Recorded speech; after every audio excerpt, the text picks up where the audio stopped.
Aseme jambo ni fire si fire. UDA ni fire si fire.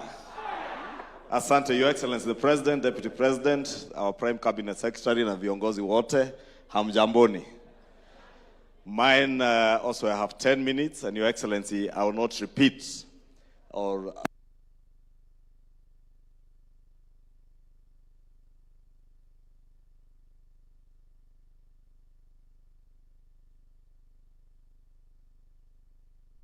bicameral processes that we passed in the National Assembly, and many of them being money bills, they had to emanate from the National Assembly and were completed in the Senate. But Your Excellency, you remember back in 2022, as you told us at the beginning of this session, you did indicate to us that our manifesto, in fact you said, sio gazeti, la kusoma na kufunga nyama. And you said, when we christened it, as we were drafting it, the plan, that it was a call for action, and it was a plan of work to be done. And we did commit in our very first parliamentary group meeting, the joint parliamentary group meeting that we had, the very first one here, that the legislature, both houses of parliament, the National Assembly and the Senate, will be facilitators of this plan, and we shall never be disruptive of the executive in their implementation of the plan. And I must take this early opportunity to thank all members of parliament, those in the National Assembly, and our brothers and sisters in the Senate, because indeed they have been very supportive and become facilitative of the implementation of the plan and not disruptive. And even under very difficult circumstances, Your Excellency, the events of June 2024 with the Finance Bill of June 2024, the immense misinformation and disinformation that went into that bill, and the consequences of our actions as parliament, many people around the country vilified members of parliament. But the president was very firm. And I remember, Your Excellency, in your State of the Nation address last year, you did indicate that indeed when the history of the transformation of this country is written, parliament and the legislature of the 13th Parliament, the legislators that sat in the 13th Parliament, will indeed have a paragraph on the story of the transformation of our country. And that transformation, Your Excellency, as my brother Aaron has said, did not just begin with what we committed to Kenyans as we campaigned together on the question of universal health coverage, on the transformation of our agriculture, but moving on now to even what you have called or christened the Singapore dream, or the journey to Singapore. That indeed, Your Excellency, as we put on page 10 of our manifesto, and I had hoped the Secretary General would have shared a copy of our UDA manifesto and the Kenya Kwanza manifesto. Part of what, Your Excellency, you have been speaking to is the establishment of a National Sovereign Wealth Fund and the National Infrastructure Fund that we actually put in black and white on page 10 of our manifesto. And we say that we shall establish a national infrastructure bank. We call it a bank in our manifesto, and that is what we are now calling a fund. And I know there are discussions, Your Excellency, on still how to actually implement that as a fund or as a corporation. And why not, for the support of many of these legislatures here in the National Assembly and in the Senate, we will not be where we are today. We can see light at the end of the tunnel, because we know we'll be able to actualize that dream of moving our country from a third world to a first world nation, because of the commitment and the dedication of members of parliament who become facilitators of that dream and that plan that we sold together to the people of Kenya. Your Excellency, when last year but one, in 2024, Parliament was heavily criticized and vilified because of the finance bill, you encouraged many of us here on June 25th or 26th when you called us, and together we agreed not to assent to that bill, that with time, Kenyans would come to realize that indeed Parliament was right. And I say that, Your Excellency, because later that year, on the 4th and the 5th of December, and I have said this before, we passed 97% of what was contained in the June finance bill without any incident, Your Excellency, at the end of the year. It is through the passage of those bills, the Business Laws 1 and Business Laws 2, the Tax Amendment Act of 2024 and the Tax Procedures Amendment Act of 2024, that we have been able to realize the immense movement of infrastructure projects, especially around the roads projects. Your Excellency, you remember, right around that time in June, July of 2024, we also amended the RMLF Act that eventually last year we were able to pass a small amendment to that act to help us realize the securitization program that enabled the administration to raise over 175 billion shillings that is helping us to move forward many road contracts that had stalled. And all of you are aware that we had road projects that had stalled in our constituencies, in our wards, from way back as 2015, 2016. And those road contracts today are ongoing, courtesy of the changes that we made to the RMLF Act and securitization of part 5 shillings out of the 25 shillings that is there in RMLF. Your Excellency, the health laws that we passed in 2023 is what Honorable Aaron was speaking to, and the Deputy President has spoken to it, on SHA, or the Social Health Authority, and how that has helped to actualize the dream for universal health coverage. And there are stories of the success of SHA today, Your Excellency, courtesy of the resilience of these members of parliament, MCAs and our governors who have helped us also to roll out and encourage Kenyans to register. That indeed today across the country, Kenyans are not being, we are not pleading as we were pleading before with Kenyans to register in SHA. They are the ones through word of mouth who are encouraging each other to register for SHA to be able to benefit from universal health coverage. Your Excellency, we have also supported in a big way the agricultural sector that and the reforms the Deputy President spoke to, whether it's from the sugar levy, the 4% that we put in 2023, 2024, and also, Your Excellency, in many supplementary and annual appropriations bills, we have ensured that we are appropriate resources to all the programs in agriculture, in energy, in roads, that will ensure that we're able to roll out that development program that we have for our country. And I must be very appreciative, Your Excellency, that we have never, as a leadership of the House, had any problem with any of our members. And indeed, we have seen the support of many members of parliament, even being able to speak to those who do not subscribe to our manifesto, to convince them in the passage of the appropriations bills that we do, the finance bills that we have been doing every year, because without the appropriation bills that we pass in the National Assembly, the supplementary appropriations that come to supplement what would otherwise not have been provided in the main appropriations bill, that is what actually rolls out the programs that we are speaking about here today. And we indeed feel part and parcel of the successes of this administration, because, as Aaron has said, we campaign together and we are one team. Your Excellency, I did allude to the infrastructure fund. And I know many of the laws that we have passed have come in to feed this plan that we are speaking about here today. But the most critical that is ahead of us now is the establishment of that National Sovereign Wealth Fund and the National Infrastructure Fund.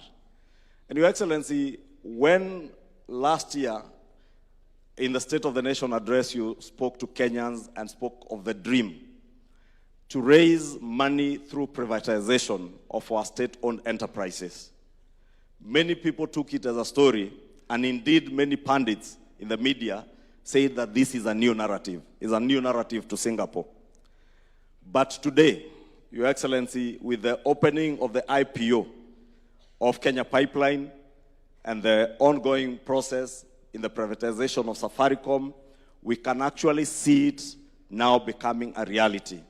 That, as you have said before, in the course of this year, we will have raised the first 1 trillion shillings, the first 3 trillion actually, because We will be raising the first 1 trillion shillings in the next month or so. And Your Excellency, we would not be able to realize this had we not passed into law. And I must thank members of parliament who helped us to repeal and reenact the Privatization Act that established that legal framework that now is enabling the privatization of state-owned enterprises. Again, Your Excellency, through the enactment of the Government-Owned Enterprises Act, which was entered into law at the beginning of December, we will now be able to run our state-owned enterprises or our parastatals in a more efficient way and in a way that we even put aside now political patronage as we move to a first world nation, because in first world nations, state corporations are not run politically, but are run by boards that are appointed on merit and on the basis of what they can add to the value in those organizations. And Your Excellency, we look forward to the operationalization of these Government-Owned Enterprises Act that will, in a significant way, transform how we manage state-owned enterprises and how they deliver on social obligations or public social obligations to the people of Kenya that have elected all of us. Finally, Your Excellency, on the National Infrastructure Fund, I know it has been lost to many people. How do we raise 1 trillion shillings? And Your Excellency, is good because I'm a student of economics and an accountant. To just take 2 seconds to explain. For instance, the Deputy President spoke to the construction of a new airport. That new airport will probably cost, I don't know how much, maybe about 200 billion shillings. If we were to raise taxes or revenue to finance that project, 200 billion shillings from our taxes, it would mean we go back and increase taxes to Kenyans. And we did commit that we shall no longer continue raising taxes from Kenyans. Equally, the President has told us that he took over an administration that inherited heavy debts, public debt. And we also committed, as we campaigned together, that we shall not burden our country with more debt, more public debt. 200 billion shillings to build an airport would have to go and borrow or raise taxes. But with the sale of the 65% that we are selling of Kenya Pipeline, if you raise 100 billion shillings, it is good to appreciate that even the people you see in the private sector come to invest in very heavy infrastructural projects that require a lot of capital. Many of them do not own the capital that they use to develop those projects. Indeed, what they do is to leverage on the capital they have to be able to raise more money from the financial markets. And that is what this administration intends to do through the National Infrastructure Fund or Corporation, or whatever we will call it, to be able to raise money that you will leverage on to lift those very capital-intensive infrastructure projects like the airport, a new airport. That if you need 200 billion shillings to build a new airport at JKIA, many private sector people will probably just need to raise 25% of that. 25% of 200 billion is 50 billion shillings. Out of the 50 billion shillings, if we invest from the National Infrastructure Fund 25 billion shillings or 26 billion, we will own 50% of the project through equity. Then the project, not the government of Kenya now, but the project that is commercially viable, which can repay itself and generate more revenue and more income to the government of Kenya and be able to repay its own debt. The project then will go and borrow the 75% to be able to finance up to 200 billion after only making an investment of 25 billion shillings. That 25 billion shillings is what we are now raising through the sale of KPC, Safaricom, and many of the other state corporations. And Your Excellency, I just took liberty to explain that because I know we are many here, and it's a good opportunity to educate each other so that we understand. Because you hear a lot of negativity from the naysayers, and what Your Excellency, you called the other day masters of political deceit and intellectual conmanship. And they are there, and there are very many. And many who do not understand where we are going and how we are doing it. And therefore, I want to take this opportunity to call on all of us to educate others, because part of the objectives of this NGC is also to educate each other so that from here, we will get many ambassadors who will take this message home to the villages, to our wards, to our constituencies, and to the people who vote for us and who voted for this administration. Finally, Your Excellency, I know there's an issue that has been raised on bicameral bills that are pending. I do know the one for the financial autonomy for the county assembly, because we have members of our county assemblies here.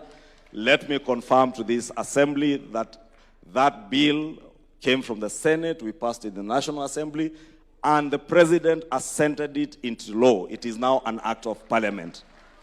The only small issue that was pending, or that is still pending, is that we did this in the middle of a financial year.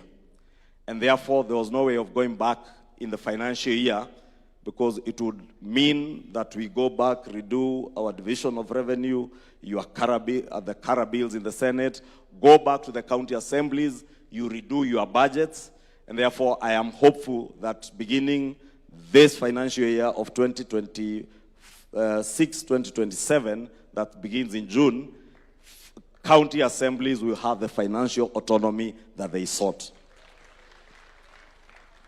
2 is on pensions, both for governors and members of the county assemblies. Those bills are still pending. We are waiting for some consultation with the National Treasury, and more so because Governor Nyoro has been asking me about this every day, on the impact of that pension bill on the division of revenue, the shareable revenue, whether it will come from the national government or from the share of the county assemblies. We are still consulting with the National Treasury to be able to guide us on that, and the same for the county assemblies, so that eventually we will have county assemblies and governors who also have a pension scheme that is contributory and that will help them post-retirement. With that, Your Excellency, I think I can also stop there. If there are any other issues that we have left out, we can handle them in plenary. Thank you. God bless you. Thank you very much. Makofi kwa leader.